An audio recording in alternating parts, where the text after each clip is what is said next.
लीजिए। उत्तराखंड के जो मुख्यमंत्री हैं नए बने हैं तीरथ रावत सिंह जी, उन्होंने महिलाओं के कपड़े को लेकर जिस तरह से टिप्पणी किया था, जी जी, उसको कैसे देखते हैं? देखिए बहुत सिंपल सी बात है। हमारी अभी हमारी बहन ने भी इस चीज़ का बहुत अच्छा जवाब दिया है कि ठीक है, अगर हम फटी जीन्स पहन रहे हैं या हम कट स्लीव पहन रहे हैं, हमारा रेप हो जाए तो हम इसके जिम्मेदार हमारे कपड़े हैं। उस मुख्यमंत्री से ये पूछो उन बच्चियों का जिम्मेदार कौन होगा जो बच्चियां 1 साल की हैं या 4 दिन की बच्ची के साथ कौन रेप कर सकता है, उनसे पूछिए जाके इसका जवाब। या 6 महीने की बच्ची के साथ जो रेप हो रहा है वो किस चीज़ की दोषी थी?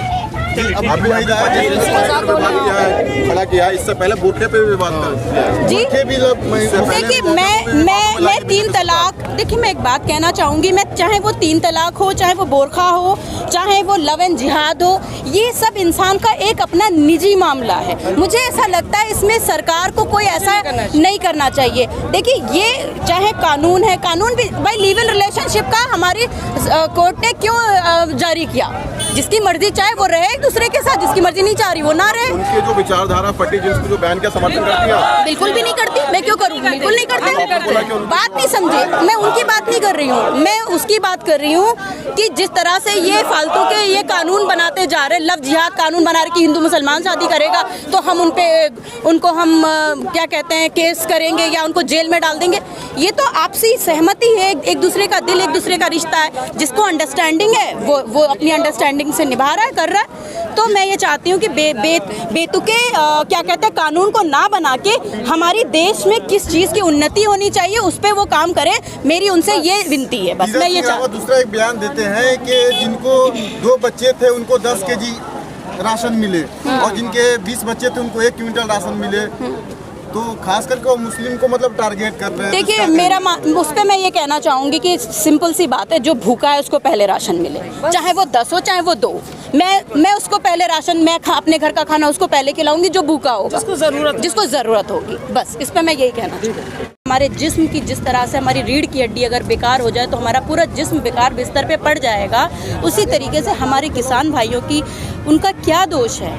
और लोग ये कहते हैं उनको किसी संगठन ने बलगला दिया, उनको किसी ने ये कर दिया किसानों को। आप ये बताइए अगर कोई बलगलाएगा तो क्या लोग अपनी ऐशो आराम छोड़ के, मतलब हर मौसम गुजर के जा चुका है, हर मौसम भारी से भारी बारिश हो गई, भर गया यहाँ पे, क्या आप सोच के अंदाज़ा लगाइए। क्योंकि जब हम रात में अपने कमरे में सोते हैं ना तो हम इस चीज़ को महसूस करते हैं कि हमारे किसान भाई कैसे वहाँ पे बैठे होंगे, कैसे वो धूप की तपती हुई धूप में, कैसे वो आंधी की जो चपेटें उनके मुंह पे पड़ती हैं। तो क्या कोई बलगलाने से उनको तकलीफ़ों का वो सामना करेंगे? मैडम भाजपा के नेता तो किसान भी नहीं मानते, वो कहते हैं कि दलाल हैं, आतंकवादी हैं, खालिस्तानी हैं। देखिए भाजपा के नेता की अगर आप बात कर रहे हैं तो सभी को पता है, इसमें मैं क्या कहूँ कि कुलदीप सेंगर जैसे बहुत अच्छे कैरेक्टर के नेता हैं जो बच्चियों के बलात्कार करने के साथ साथ उनके माँ बाप का मर्डर भी कर देते हैं। तो भाजपा में किस किस तरह के लोग हैं, कोई बलात्कारी है तो कोई तिहाड़ी है तो कोई गुंडा है। तो ये आपको सभी पता है कि हमारी आज के टाइम पे हमारी सरकार, हाँ मतलब वही चीज़ें हैं, हमारी सरकार किन हाथों में। तो आज हमारे युवाओं को आगे आना होगा, चाहे वो कितना भी दबा लें। यूनिवर्सिटी में बच्चों को जेलों में भरा जा रहा है, बुरी तरीके से उनको प्रताड़ित किया जा रहा है, मारा जा रहा है, उनको कुचला जा रहा है। क्यों? क्योंकि वो आवाज़ ना उठा सके। तो हमारी पढ़ाई का फ़ायदा क्या है? हम क्यों इतनी मोटी मोटी किताबें 18-18 घंटे पढ़ते हैं किसी की नौकरी करने के लिए? बस वो जैसे चाहे हमें वैसे घुमाते रहें? नहीं, हमें हमारे अधिकारों के लिए और हमें हमारी सच्चाई के लिए हमेशा खड़े रहना चाहिए। उन्होंने तो हमें देश की आज़ादी दी थी, मगर जिनके हाथों अब देश गया है ना वो बदतर है। इस टाइम आप भी देख रहे हैं, हम भी देख रहे हैं, सब क्या एक कठपुतली बने हुए हैं, अपने हक के लिए लड़ नहीं सकते, हक मिल नहीं पा रहा है। जो किसान, जो हमारी रीढ़ की हड्डी हैं, जो सब कुछ राशन से लेके सबसे हमें मिलता है, जब गरीब को मिलता है, वो उनके लिए क्या हो रहा है? वो आज 3 महीने से ऊपर हो गए बैठे, उनके लिए क्या है? हमारे प्रधानमंत्री जो प्रजा का कौन होता है? प्रधानमंत्री जी जो हैं राजा है, राजा की क्या होती है कि अपनी प्रजा को देखना। जब राजा को कोई तकलीफ ही नहीं है, प्रजा क्या कर रही है, भूखों से तड़प रही है, क्या हो रही है, आठवाड़ी या उनकी यहाँ कोई बच्चा होता है उसकी तो वो शुभकामना उनको देने पहुँचते हैं, मगर कोई आज किसान भाइयों के लिए इतनी जाड़ों में भी उसमें 300 लोग शहीद भी हो गए, मगर आज तक उनके मुंह से एक लफ्ज़ नहीं निकला है। आज वो बंगाल को उसको तो वो सोने की चिड़िया बनाने जा रहे हैं। आज अपना जो चिड़िया है उसको उजाड़ दिया है। तो ये क्या है, मैं क्या कहना चाहूँगी, बस जागरूक होना है। जो पढ़े लिखे हैं उनको एजुकेशन को आगे बढ़ाया नहीं जा रहा, क्योंकि जब बच्चा पढ़ेगा तो उसको पता चलेगा कि हमारा हक क्या है और हमें क्या सही और क्या बुरा है। तो यही चीज़ है, बस मैं इसी पे कहना चाहूँगी बस। मैडम आप क्या कहना चाहती हैं, प्रधानमंत्री क्या बिल्कुल संवेदनहीन हो चुके हैं किसानों के प्रति? भाई मैं क्या, ये तो पूरा देश जानता है किसानों के प्रति क्या उन्हें किसी की परवाह ही नहीं है। महिलाओं के लिए तो काम किया ना उन्होंने, 3 तलाक लेकर आए, अब 33% आरक्षण दे रहे हैं बंगाल में। आप ये देखिए क्या 33% आरक्षण दे रहे हैं, वो कुछ भी बोल देते हैं, कभी पूरा करते हैं? वो सारी चीजें नहीं, 3 तलाक का तो एक प्लानिंग थी उनकी, वो उन्होंने कर दिया बस। क्या हमारे धर्म में हमें नहीं पता कि हमें किसी सिक्योरिटी के लिए किया था ना सड़कों वो दीजिए। अब भी जुल्म हो रहा है भाईजान, बताइए। भी हो सकता है, जुल्म तो अब भी हो रहा है ना। कहाँ महिलाओं को सुख मिल रहा है? रेप हो रहे हैं, क्या कर रहे हैं रेपिस्ट के लिए? वो क्यों नहीं कुछ कानून बनाते, क्यों नहीं उन्हें फांसियां चढ़ाते? आप ये बताइए ना, महिलाओं को 3 तलाक पे कर दिया। बलात्कार होते हैं, ये बताइए वो 2 साल की या 3 साल की बच्ची कौन सी साड़ी पहन के निकले और कौन सा नकाब ओढ़ के निकले?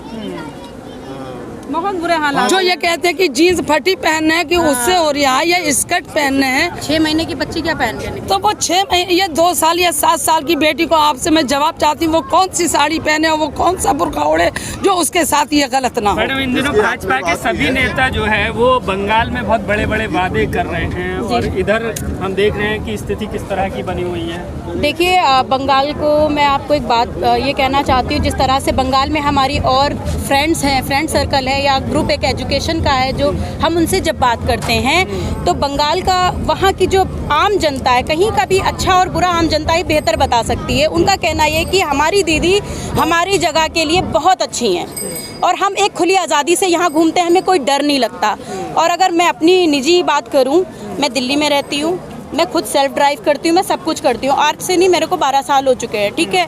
आप ये देखिए, मैं पहले अगर मुझसे कोई कहे कि आपको गोवा जाना है, मुंबई जाना है या महाराष्ट्र जाना है, कहीं भी जाना है, केरला जाना है, तो मैं इतना बोलूँगी ठीक है मेरी टिकट कर दो, या मैं फ़्लाइट से जाऊँ या मैं ट्रेन से मैं चली जाऊँगी।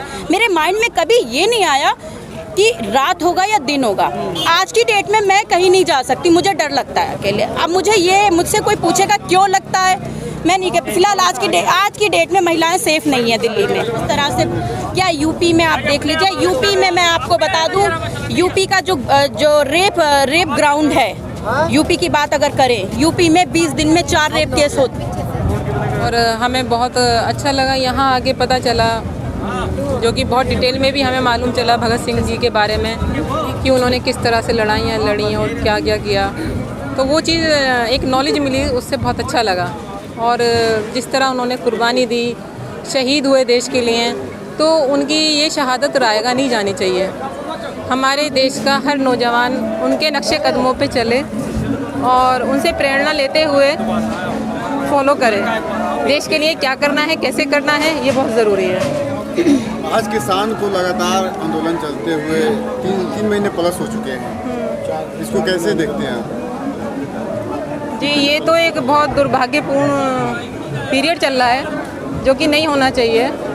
जो कि किसान हमारे देश के एक मुख्य पात्र हैं और उनके साथ ये जुल्म हो रहा है, तो वो चीज़ ठीक नहीं है। किसानों से हम सबकी ज़िंदगियां जुड़ी हुई हैं। अगर किसान खेती नहीं करेगा, अनाज नहीं आएगा, तो हम लोग क्या खाएंगे?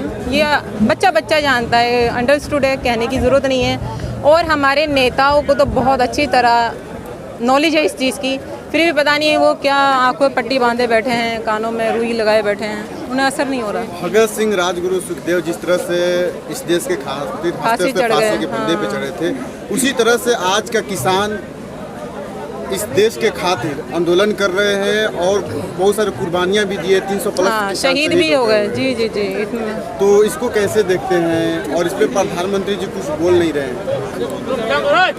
पता नहीं भाई उन्हें क्यों नहीं दर्द हो रहा, जबकि देश की जनता उनकी जनता है। कोई हम किसी और मुल्क के तो है नहीं, हम भारतवासी हैं या किसान हमारे भारतवासी हैं। उन्हें सोचना चाहिए किसानों के लिए बोलना चाहिए, 2 शब्द बोलें, कम से कम दिल से दुख तो करें कि हाँ इतने लोग शहीद हो गए। उन्हें कोई असर ही नहीं हो रहा, पता नहीं किस मिट्टी के बने हुए हैं। बहुत मुझे शर्मिंदगी होती है कि हमारे प्रधानमंत्री जी इस तरह की सोच रखते हैं और इस तरह कुछ कह नहीं सकते भाई। पढ़ा लिखा इंसान तो बस अफसोस ही कर सकता है कि क्या हो रहा है हमारे मुल्क में, ये हैरानी की बात है। आप भगत सिंह की तस्वीर लगाई हैं, क्या कहना चाहेंगे? आज से 90 साल पहले हमारे भगत सिंह, जिनकी उम्र 23 साल थी, 23 साल की उम्र में एक युवा उम्र होती है और ज़िंदगी जीने की उमंग होती है। उस उम्र में हमें एक ज़िंदगी जीना है, बहुत कुछ चाहते, बहुत कुछ उमंगें होती हैं, लेकिन वो उस तरफ रुख ना करके उन्होंने हमारे देश के लिए बस इतना ही सोचा था कि मेरी शहादत सिर्फ एक मेरे शहीद होने से या सुखदेव और जिस तरह से राजगुरु जी ने अपनी शहादत दी, उनका मकसद ये था कि हमारी शहादत से आने वाली पीढ़ी, जिस तरह से अंग्रेज़ों के शासन में ये गुलाम बनाना चाहते हैं, आगे आने वाली पीढ़ी हमारी ना तो गोरे अंग्रेज़ों की गुलाम बने और ना ही काले अंग्रेज़ों की गुलाम बने। वो हमारे और आप जैसे युवाओं को एक मैसेज देके गए कि हमें किसी की गुलामी नहीं करनी है। हमारा देश एक सुंदर चिड़िया की तरह ऐसे ही लहलहाता रहे और खुशहाली की तरफ, उन्नति की तरफ जाए। लेकिन बहुत अफसोस हो रहा है जिस तरह से हमारे देश के हालात हम देख रहे हैं कि हमारे कभी युवा, कभी किसान, हर इंसान रोड पे आ रहा है, अपनी अपनी मांगों को रख रहा है, जो उसका अपना सार्वजनिक अधिकार है, जिसको कहते हैं ना, हमारा संविधान हमें इस चीज़ की इजाज़त देता है। लेकिन हमारी इन चीज़ों को सरकार सुनना क्यों नहीं चाहती? क्यों नहीं वो समझ रही है कि अगर मुझे भूख नहीं लगी है तो नहीं लगी है ना। आप मुझे ज़बरदस्ती खाना खिलाओगे तो मुझे डिहाइड्रेशन हो जाएगा। क्यों खिलाना चाह रहे हो मुझे ज़बरदस्ती खाना? मुझे नहीं खाना। जब भूख लगेगी तब खा लेंगे, तब हम बात कर लेंगे, हम आपसे मांग लेंगे। प्रधानमंत्री का मकसद क्या होता है? प्रधान क्या होता है? बिल्कुल, प्रधान एक उसी तरह से एक चीज़ होता है जिस तरह से एक परिवार का एक मुखिया प्रधान होता है, और वो मुखिया अगर अपने परिवार को हर तरीके से सही लेके चलेगा, उस तरीके से तो उसका परिवार हमेशा उन्नति की ओर जाएगा।